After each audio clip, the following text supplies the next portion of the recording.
Dios enseñado, Inaposali Gonzales Teteac. Greetings from my Senate office at the state capitol. I am so happy to be greeting you on this beautiful Indigenous Peoples Day. Many of us have been working for decades to get to this point, but there's still lots of work to be done.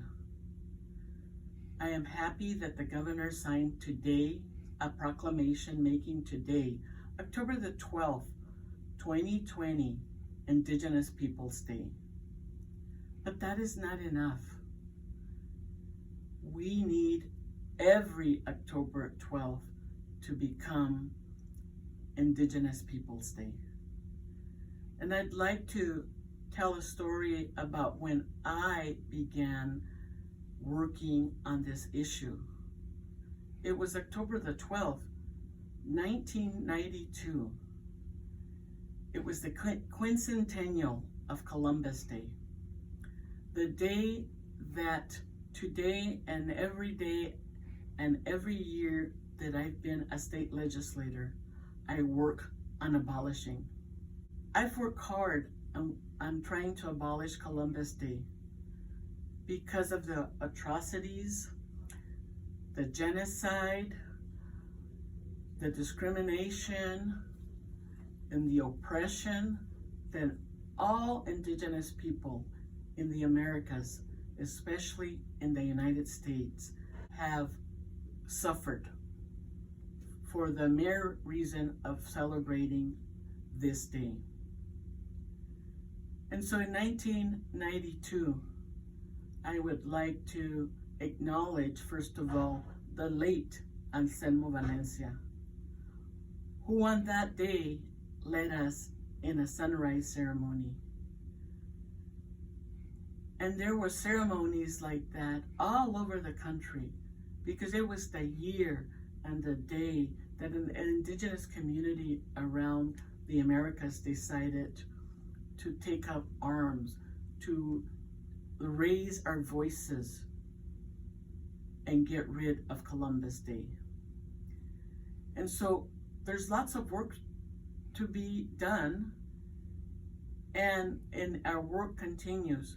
But I also would like to thank the late Jose Matus, who spent many years traveling around the state to all of the tribal nations, and also to municipalities, to big cities like Phoenix and small towns like Guadalupe, and asking all the municipalities to abolish Columbus Day and make it Indigenous Peoples Day.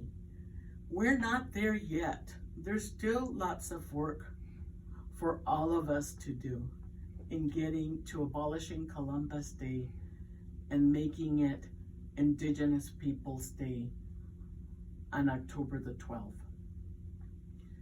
And so, in closing, I have two asks. My first ask is for Governor Ducey to win the bill of making it permanent, abolishing Columbus Day and making October the 12th Indigenous Peoples Day comes across his desk, that he signs it and makes it a permanent law, that we will no longer be subjected as Indigenous people or Native people to the oppression that celebration has done for centuries.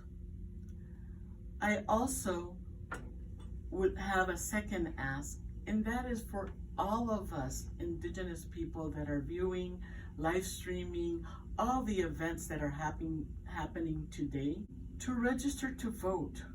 Let's amplify our voices as Native people by registering to vote. As we all know, the Ninth Circuit gave us a few more days until October 23rd to continue registering people to vote on probably the most important election on November the 3rd. We need to make a difference. Every vote counts. Every Indigenous vote counts. And I urge all of us to get all of our families, friends, neighbors, co-workers to register to vote early. And for us as Indigenous people to make history on this election, November the 3rd, 2020. Let's make history. Thank you very much. Choco Utesia. A toda la gente.